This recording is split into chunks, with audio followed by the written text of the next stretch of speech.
The Lord be with you. I'm Deacon Keith Fournier. Our first reading is taken from the second book of Kings. On hearing that Tirhakah, the king of Cush, was on his way to attack him, Sennacherib again sent messengers to Hezekiah, saying, "Tell Hezekiah, the king of Judah, this. Do not let your God, on whom you are relying, deceive you with the promise.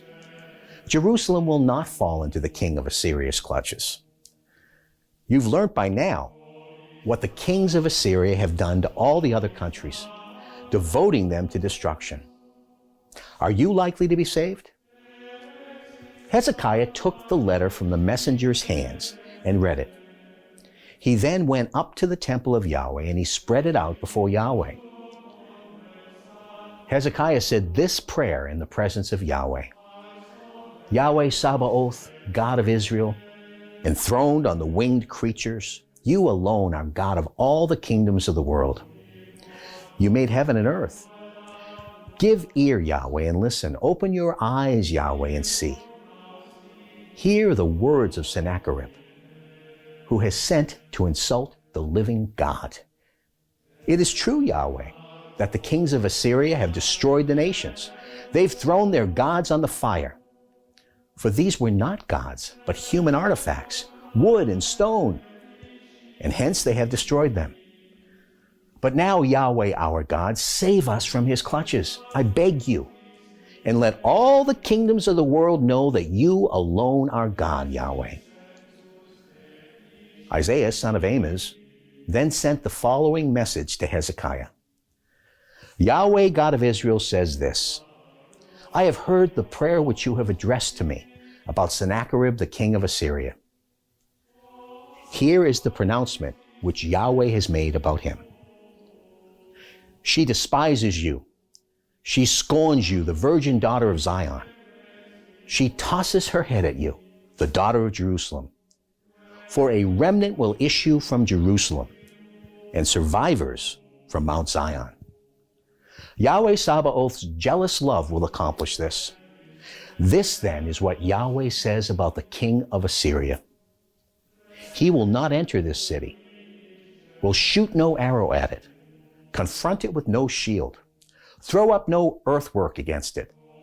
By the road by which he came, by that he will return. He will not enter this city, declares Yahweh. I shall protect this city and save it for my sake and my servant David's sake." That same night, the angel of Yahweh went out and struck down 185,000 men in the Assyrian camp. In the early morning, when it was time to get up, there they lay, so many corpses. Sennacherib struck camp and left.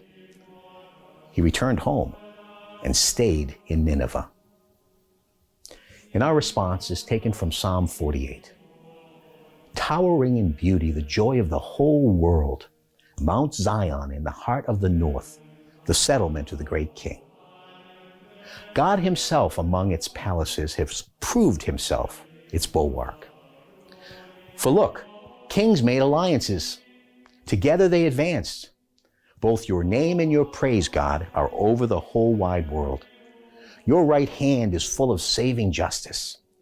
Mount Zion rejoices. The daughters of Judah delight because of your saving justice." And a reading from the Holy Gospel according to St. Matthew.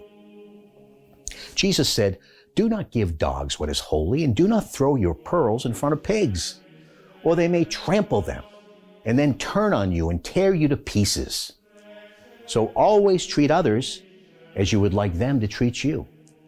That is the law and the prophets.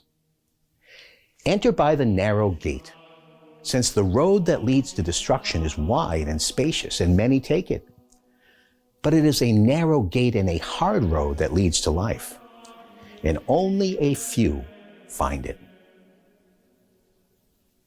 The Gospel of the Lord.